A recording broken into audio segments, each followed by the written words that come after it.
What's the biggest mental shift for Amazon operators to look into other platforms like Shopify or eBay? There's a much bigger leap than between the marketplaces of eBay, Walmart, and Shopify. Do you check any specific KPIs on Amazon before you push them to other websites? I haven't tried to promote products directly within the platform. So what are your favorite softwares that you currently use in terms of running your business?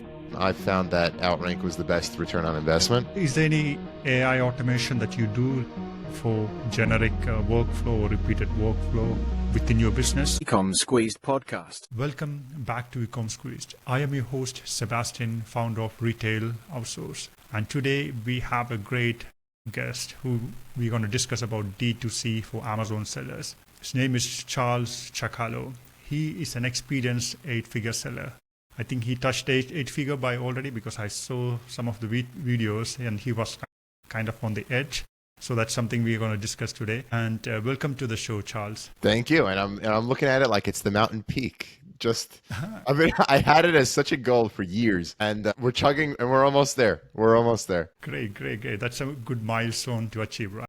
It's after falling short for about like 2 or 3 years now. It's so relieving. It's so relieving. I'm like, oh my God, it's right here. Great. So could you just introduce yourself? Means I've given some clues. You have been for more than 10 years, right? Selling on Amazon and on different platforms like eBay, Shopify, and everything. So could you just give some background to the viewers, please? About 15 years ago, I was in high school, a freshman in high school, and selling on Amazon, selling on eBay as well, taking whatever I could find in stores and sell for just simply a more expensive price. And I was about to go to law school. That didn't pan out because the Amazon business took off. And one thing led to another. From Amazon, I launched D2C about 5 or 6 years ago. And that, that awakened a whole different beast. I ended up leaving my job as a litigation paralegal to go full-time into this stuff. I'm partners with my 2 magnificent brothers who actually work while I do this podcast kind of stuff. And we now run 2 warehouses in the New York area, one in, one outside of New York City. And it's actually funny. We believe in the warehouse model and not a 3PL model so much that I did a debate last week in Prosper. Something that I want to discuss as well. Sure. That's one of the questions that was in my mind. Sure. I mean, everybody's heard of Pattern at this point. They just went public. They're the biggest Amazon sellers. And we just went head to head last week about should we have a 3PL or not. So, I mean, I've been on the platform for over 15 years and in the world of e-commerce for even longer. So that's a little bit about me. And one more thing. I got so pissed off at all the content that's out there that's always ended or appended with, book me for a discovery call, or here's my Calendly. So I said, you know what? I'm going to make content for e-commerce sellers, whether you're Amazon or e-commerce centered, called just a seller newsletter. So that's where I really just grow in public and just put out content out there. I don't have an agency or anything like that. So I just put out content and hope it helps the community in some way. Yeah. That's great, Charles. And I think I watched some of your videos before this podcast. I heard you mentioning about there are a few types of catches. If you're a newsletter, they want something at the end of the day, right? Always. Always annoyed me. So you mentioned a few different types for the viewers. Could you just go through it again? You meaning the different kinds of newsletters that... newsletters and, what's behind it, what kind of... Of course. So most newsletters out there, there's either a conference that the publisher runs, there's an agency that the publisher runs, be it an ads agency, a creatives agency. There's even one that I'm thinking of right now that offers virtual assistants, and they send out newsletters. But what's behind all of those is they want to onboard you as a client. And there's nothing wrong with that. There's nothing wrong with them putting in the work, delivering you the value so that eventually when the need comes up, you onboard with them or they're front of mind. That's classic business, and I don't mind it, as long as I know where it's coming from. But almost none of those know what it's like to touch and feel a box, know what it's like to print out a label and put it on a product, then a box, and ship out a container of certain goods to a certain warehouse. Very few, if any. So that was a real motivation to me starting my own. Great. What's the biggest mental shift for Amazon operators like you that you make the transition from selling just on Amazon and to look into other platforms like Shopify or eBay? I'm not sure eBay's... Wow, it's a different beast. It's a different beast. When Shopify, so eBay a little less. eBay, what you have to understand about marketplaces is, first, on the marketplaces, they bring the customers to you. in a way, of course, you have to run ads, but they bring the customers to you in a way that you're only doing half the battle. When you're on D2C and you're on Facebook or Meta and you're running those kinds of ads, number one, you have to do something you probably never done before, and that's generate the ad creative, being the graphic to the copy to the headline to the body. And you have to test multiple versions of that. Some may click, some may not, some may pop, some may not. That language is foreign to an Amazon seller. The language of setting up an email marketing campaign, a Klaviyo campaign with an abandoned cart sequence, a browse abandonment, and a welcome flow and a sunset flow. That is a foreign language to a native Amazon seller or a marketplace seller, let's call them. True, true. Lastly, can you imagine what it's like for them to set up DMARC, DKIM, and SPF? Can you imagine what it's like for them to set up certain category pages in a way that's optimized for better checkout? This is not how marketplace sellers work. Marketplace sellers work very cookie cutter, very templated.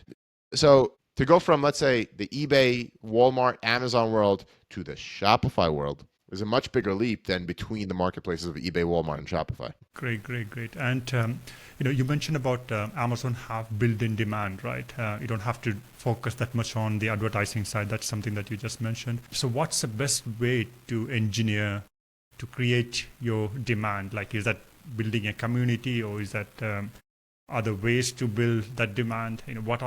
How do you engineer that? Well, I mean, it comes from where you are as a company currently. If you launched on Amazon and you're looking to offboard to D2C, I've yet to see more than a few anomalies make it out profitably with that effort. But what I think the right route is, you build up your brand on Amazon. By that meaning, invest in your creatives, invest in your A+ premium content, and cultivate a following that's not just on Amazon. Somewhere where you can put out a message and direct your audience, your customers, from wherever they are to a certain destination, be it a website, a giveaway, a different marketplace that you're launching on. You cannot do that without a product you believe in. I was just reading a post by a friend and colleague of mine. Her name is Janelle Page. She's a bigger Amazon seller than myself. She's putting out content for sellers. She was actually going to be at Market Masters, where I was invited to be in just about 3 or 4 weeks. It's an event hosted by Kevin King. And she put out a LinkedIn post, and she said, a lot of Amazon sellers think they're building a brand on Amazon, but they're not. They're just building a cash flow machine that until the next copycat comes their way, they're just going to be lowering the price and lowering the price and lowering the price. And if you have a product that you could stand behind, a product that's truly unique, a product that truly serves customers and solves their frustration, a certain amount of people will have that brand recognition. Now, it's not to say most won't, because listen, my mom is one of Amazon's best customers, like I'm sure everybody else's mom is. And if you ask them where they got that pen from, that paper from, that camera from, the keyboard from, they're going to say, I got it from Amazon, not this brand on Amazon. True, very true. A few customers may say they got it from a brand on Amazon. You just have to build up those fews. Yes, you're going to have to end up selling 10,000 units for 5 people to say, I got it from a brand on Amazon. But that's how it works in marketplaces. You don't own the customer. And for you to get that in a place where you don't own the customer, you do have to do that kind of volume. That's true. And you are right on the brand side. Amazon, people tend not to look into the brand side unless you are big brands like Anchor, Ugreen, and stuff like that. So let's assume a scenario where I'm a seller, on Amazon. So I'm turning over $1 million per month, but I don't have any other platforms. I have just a Shopify, but I don't focus that much. And I don't have all the SKUs over there in all the other platforms like Walmart. So in that scenario, how do you list those items? Is that per SKU? Will you take the best sellers and try it out, or do you check any specific KPIs on Amazon before you push them to other websites? What I would do, first off, if that's your setup, you're 99% on Amazon and you have a 1% Shopify, let's just say, I would do 2 things. First off, I think the only platform that's capable of dethroning Amazon is Walmart. Walmart has enough physical locations to put Amazon out overnight if they convert their locations into fulfillment centers, which is something that is in process. But their online marketplace is a complete disaster at this point. I have yet to have a significantly profitable year on the platform, and I've been on that since 2016. But you should have a presence on Walmart. And what if I told you you can have a presence on Walmart and it won't cost you anything. Here's one thing I would set up. First thing I would set up is import all of your SKUs over. You can do it in an hour. You can hand it off to a VA. You can even have AI do it if you're pretty techie and agentic about it. Once you do that, link it up to Amazon's shipping software called Vico. Walmart recently permitted Amazon to fulfill your Walmart orders. There are a few caveats you have to set up, but for free, you can have your products listed on Walmart and Amazon fulfill those orders for you. So whatever organic traffic comes that way, I would at least have that kind of presence, especially when it's all hands off like that. That's one thing I would set up, just as a backup option. To get back to your question, if all you have is the Shopify site, you're not interested in setting up a marketplace. Charles, you can say, why'd you even go into that? I didn't ask you. What I would do is set up either your SKUs on a Shopify site through multi-channel fulfillment or through Buy with Prime. Multi-channel fulfillment does exactly what I showed you on the Walmart front by Walmart fulfilling your orders. I'm sorry, by Amazon fulfilling your Walmart orders. Multi-channel fulfillment does exactly the same thing. You have an order on your site, Amazon can ship the item to the customer. So that's one step of it, where you set it up through multi-channel fulfillment. Doesn't require a lot more on your end. It doesn't require you to handle logistics in a more sophisticated way than you already do. So you keep on shipping items into Amazon. Amazon handles shipping the items to the customer. Here's where it gets tricky. That's not cheap. Multi-channel fulfillment is not cheap. And you're going to have bigger bites to take of your margins by using multi-channel fulfillment. One alleviation to that, there is Buy with Prime. Buy with Prime gives you multi-channel fulfillment rates at prime speeds. Given that huge swaths of America are on Amazon Prime, and that Amazon is setting the standard delivery time to be 2 days max, it may pay off to actually implement Buy with Prime on your site instead of multi-channel fulfillment. An objection I hear, and I somewhat agree with, is if you use multi-channel fulfillment or Buy with Prime, you're giving your website data up to Amazon so that Amazon can poach your customers, knock you off through an Amazon Basics, which has happened to a few of my friends, or do whatever else they want with your business. For right now, as it is, if you price cheaper on your site than Amazon, or if you price cheaper on, let's say, Target than on Amazon, your listing gets suppressed. Suppressed, yes. But I would tell those people, Amazon has that data anyway. If they don't have all of the data, they have most of it. Utilize whatever they have to offer. Given that you're playing in their sandbox, mostly in your scenario, the least you could do is take advantage of it. So I would say take advantage of it. If D2C ends up taking a bigger slice than the Amazon pie has, and then we have something to talk about. Then if you don't want to give up that data to Amazon, totally different story. But in that situation, that's how I'd build up to it, and that's how I would take it from there. Final point. When you are your own website, you have a lot less credibility than any of the marketplaces. If I say go to website.com or go to amazon.com and buy this product, you're going to go to amazon.com just because of the trust factor, recognition, viability. What you can do then, and what I've seen plenty of people do, in your abandoned cart sequence or in your browse abandonment sequence, email number 1, you forgot something in your cart. Number 2, you forgot something in your cart, here's a discount. Email number 3, you forgot something in your cart, click here to buy it on Amazon. And what you could do there is put in a brand attribution link, which will bring your Amazon referral fee down to 5%. So all of that are things I would implement in your situation. Sorry for the long-winded answer. No, that's a very detailed answer, Charles. And I like how you frame it in the VQ, MCF, Buy with Prime. You are just, it's like big Lego, right? You just have to connect them correctly. Listen, it's such a robust system. For what? For free. It's the best price. Yeah. VQ is free, right? It is. VQ is free. Great. And you mentioned about MCF, right? So in order to connect to MCF, is there any other way that we can utilize? Because, for example, in the US, the warehouse are in different places, right? So will it automatically select the warehouse? These are the questions that a normal seller will have because they don't have any experience on that side, right? It will. As far as the integration, you mean? Yeah. So integration and the dispatching and everything will be automated, right? Straight away. Totally automated.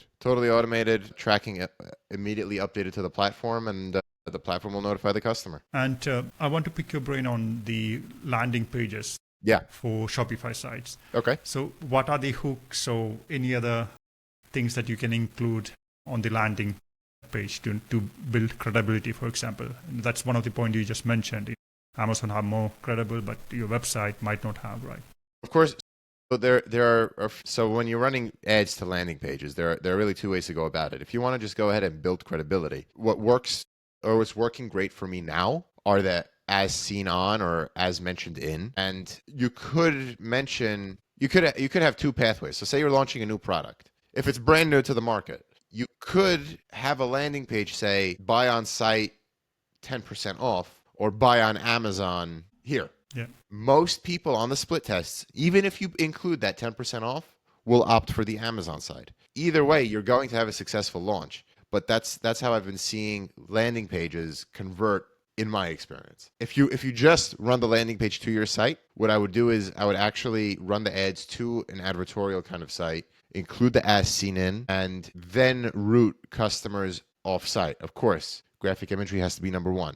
Of course, you have to be mobile first. The as seen in tags, as well as the product being used. The product being used is also a huge feature that people miss out on their landing pages because it shows the problem, solution, and the end of frustration. So if you're able to show that product in use, all of those three elements baked into the use, and then you tell a story behind it. Let's say it's a pen and say, I was looking at this paper and really needed to write something down.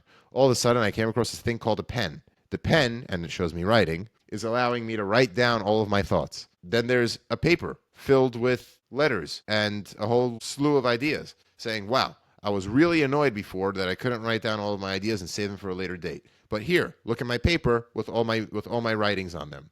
Hooray. Something like that. Of course, it's not exactly the best example given that we're in the century we are, but yeah, that's the pen. Great, Charles. And let's assume that we managed to get the customer in. They bought the item from the website, and let's assume for this example it's vitamin C. Okay. And so we want to retarget them later on, right? We don't want to lose that customer. So what are the system that you will structure? What are the steps that you will introduce in order to get that customer buy again from you? Of course, I'm going to say split test. Split testing has to be every e-commerce person's second nature, whether you're on a marketplace or not. And what I would do is I would take advantage of something that I didn't even send out to my newsletter yet. PickFu, one of the split testing platforms out there, released a poll your audience for free feature where you can split test to your audience anything for free. You have an audience. What you want to do is you want to split test a lead magnet. You want to say, hey, customer X, we thank you so much for being part of the company community. If you landed on our site and you were faced with X and Y, which one would you give your email address for? Go ahead, split test your audience, give them a thank you for participating, which you'll be getting back in terms of ROI because your existing customer base is exactly representative of your avatar. From there, you convert to whatever you're going to put on your site to get their email address, to get their lead, and eventually pursue them down whatever email funnel you want to do. That's one way to do it. Of course, I'm going to say lead generation, and of course, I'm going to say make sure that there's some sort of incentive to opt in. But that way of doing it is less than a week old, and I'm sure your audience will appreciate it. Yeah, true. Yeah. And on Amazon, you have sub and save and stuff like that. You have sub and save for, let's say, if we're going to take the vitamin C example, you have subscribe and save, which is the name of the game there. And the key is to not alter your price as much. And the key is also, because once you raise your price, the customer has to re-opt in to the sub and save. But you also do have the split test abilities built into the platform where it doesn't cost you anything even to split test to other audiences. So for acquisition, what are the channels that you normally look into in terms of social media? Especially, I want to pick your brain on Reddit. Have you had any experience on the Reddit side that something comes up again and again saying that ROI is much better on Reddit? Not on all the categories, but on certain categories. So with Reddit, since Google had their updates earlier, was it earlier this year or right? Google had their updates where I think it was only the social media platforms, and then Reddit were the most authoritative sites on the internet. And there are people out there trying to game the Reddit system, and I haven't tried to do that. Nor have I tried to promote my items on Reddit just for manipulation frights. Besides for that, I've let the Reddit people just do their regular thing. Yeah, you can find my products promoted on Reddit just because of natural conversation, but I haven't tried to manipulate that in any way and get involved in that. And really, to be honest with you, I don't think it's that structured. I don't think Reddit themselves know how to take on all this traffic Google is giving it. They'll take it. It's better for their CPMs, but I haven't tried to promote products directly within the platform, just simply because I think it's very, in the literal sense, immature to do so. Great, great. Do you run any kind of softwares that will look for, like, let's say, if there is a brand mention on Reddit or on Of course. Facebook, do you have Yeah. any softwares like that running, and then do you actively respond to that queries or upsell your products over there? All the In time. that scenario? All the time. So if there's a way to set up your Google alerts to actually scrape everything for you. Again, best price, that's free. And as soon as you get an alert that your company was mentioned, and remember, you have to put in different variations of your company, different SKUs if you want to go that deep. And once you get one of those notifications, you just go straight in and engage, because right there and then you have a hot lead, and that hot lead can have a lot of followers, and that can just broadcast and pop to audiences you never thought of. That's true. That's true. Well, that's a very Google alert site. I didn't look into it. I have looked into other softwares, but Yeah. not into. It's right Yeah. in front of your eyes, right? Yeah, right there, right there. Yeah, that's strange. Okay. And to run a D2C full business, you need a lot of softwares. Just for Yes. Amazon, you have Heat Yes. and Data Yes. Dive, so Smart Scout and stuff like that. So, what are your favorite softwares that you currently use in terms of running your business?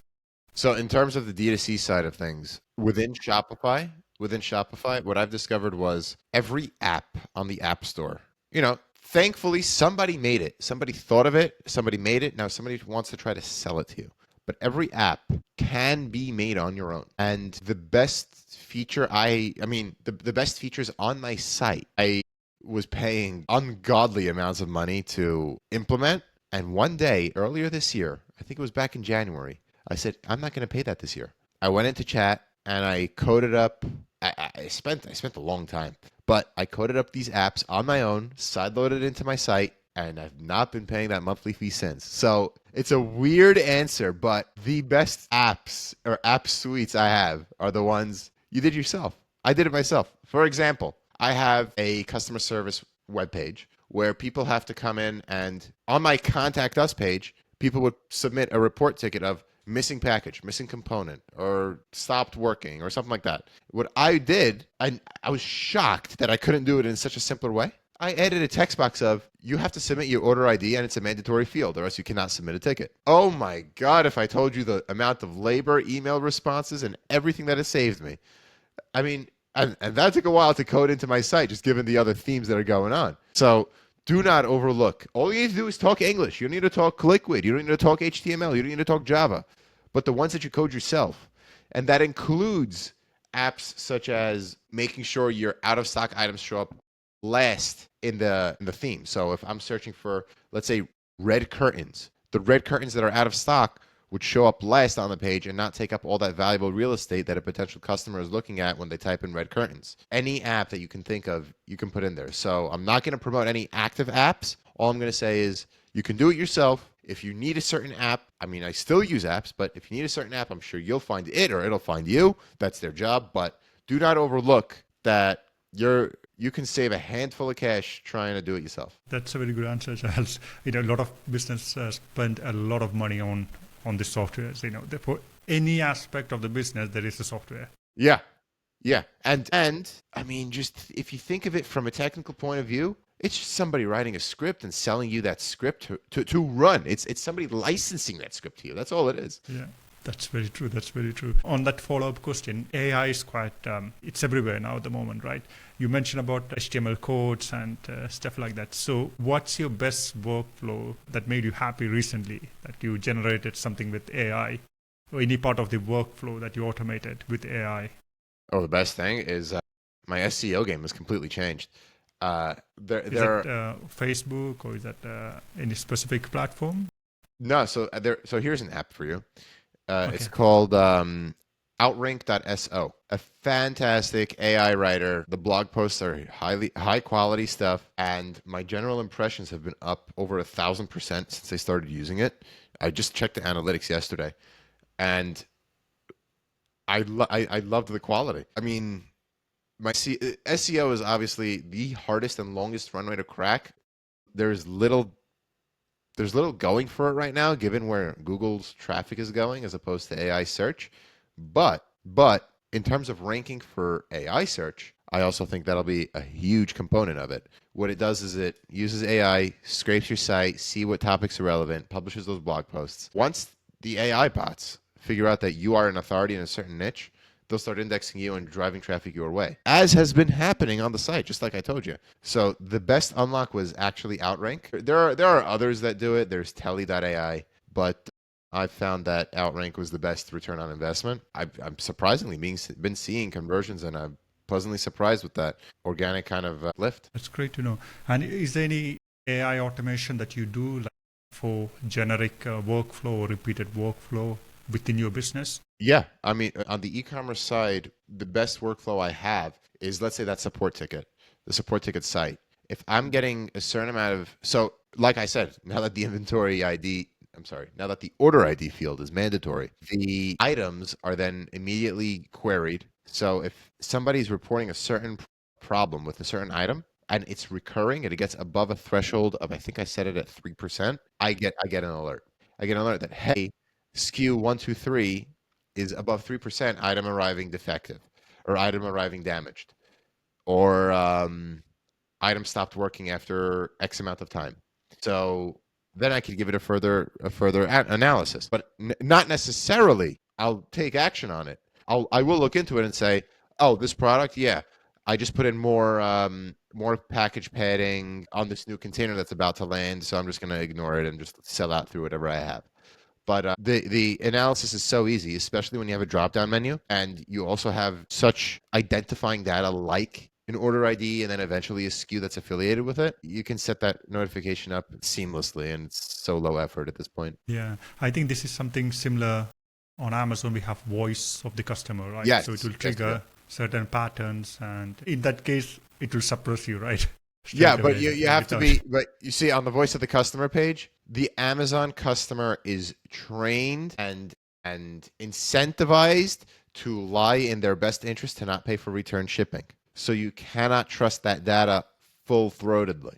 You can trust it a little bit, but the Amazon customer, you've never met somebody more experienced at defrauding the system and making sure sellers pay for the customer's discretion. And again, I'm being nice here as much as possible. So the Amazon voice of the customer page, yeah, it's there, but it's incentivized by a bunch of people who don't have your product or your brand's best interest. Yeah, that's very true, Charles. Very true. You mentioned, I think it's on Kevin King's podcast, you mentioned about that you need to touch the product that you're selling. That means you need to have the warehouse. For sure. And I think you have 2 warehouses now, right? That's correct. So why not 3PL? So the reason why you have to touch your product, and it's not because you have to see how the product is each and every unit that goes out to a customer. The reason why is, if you ask somebody for a 3PL, you'll hear one of 2 answers. Number 1, oh my God, I found this guy and he is the best. Or, I hate them so much, I wish I can do without them.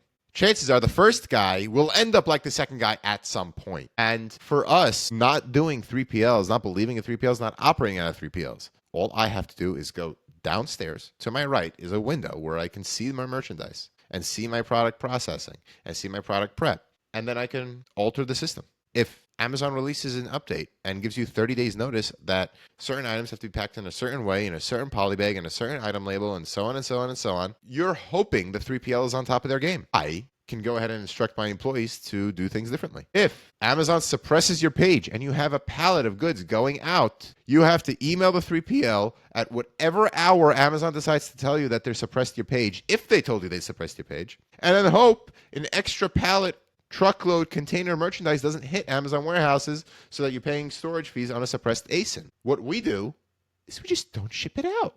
Just don't put it on the truck. It's not as free as I'm telling you, because in the end of the day, when it's nice weather outside, everybody decides to have more than 2 parents that decide to die. In the end of the day, I'm running a human resources operation. I am having physical and controlling access to my goods, where if any change happens, I can act immediately. I am not at the mercy of others who may only operate 9 to 5, who may only operate Monday through Friday, who may not be able to take something off a trailer at the last second because their phone dinged and got a certain email and they are physically loading the trailer. Yes, you're looking at the forklift operator, not because I have to, but because if you have access to a forklift, why not use it? It's really fun. So there's that added cherry on top too. But that is, and it's something, yeah, like I said earlier, I went head to head with Rob Hahn from Pattern about. So that was our debate last week, hosted by Prosper. That was fun. Great. So the main point that you mentioned is, having control of the full that's everything. workflow, and the second is you can fine tune little operations here and there to optimize for. So what are the drawbacks of having? I think you will have to manage it in house, right? Is that that's correct? Is there any other drawbacks? Yeah, there are drawbacks such as you cannot be remote as much as you would like to be. You have to have a manager in place if you'd like to do that. You have to, like I said, deal with human resources, and that deals with hirings, firings, unemployment insurance, workers' compensation. All of that is not exactly without a headache. Yeah, the upside is you have control. The downside is it's less focus. Okay. All right. So I will, there's one last question, then we can finish. I think it's almost. No, that's fine. That's fine. We're good. So let's resume. So Charles, the last question I have is that you have a newsletter, right? Could you just give us more details about the newsletter to the viewers?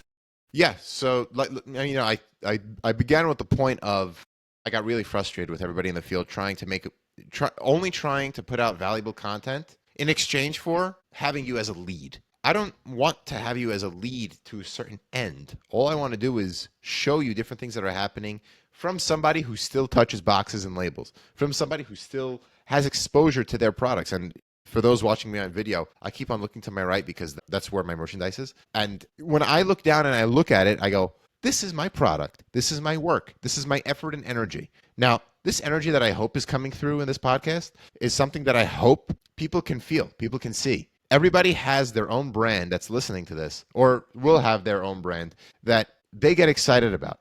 They invested so much of their heart into, and they want to see grow.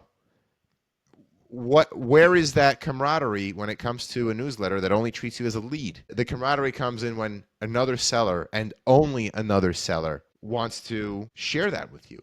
Share what's working. Share any developments that are coming in the field. Share how they just got this unlock from a certain conference, how to attend conferences, which ones render value, which ones are just a money grab. I go into all that.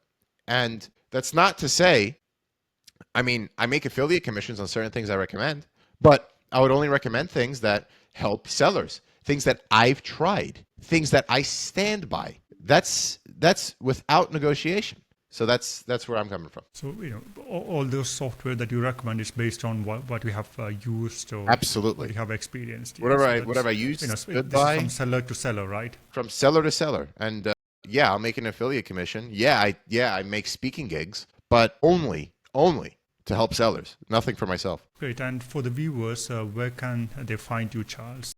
JustAsellerNewsletter.com. So it's just the seller. Newsletter.com. And you are quite active on LinkedIn as well, right? Yeah. LinkedIn is where it all began. Actually, I realized that's where the biggest hole was being left. I wanted to fill in that hole of the voice of the seller. So I started publishing content on LinkedIn. It started catching fire, and a lot of people just asked me for more until I just said to myself, let me just start this thing and see where it goes. And thankfully, it's trending up and to the right. Great. For the viewers, I will put the link to the LinkedIn profile page and also for the newsletter as well. Please check the show notes for that. And thanks again, Charles. Appreciate for all those knowledge bombs. Sure, Sebastian, it's a pleasure. It's been fantastic. And thanks a lot for sharing all those information. I appreciate that. Thanks so much.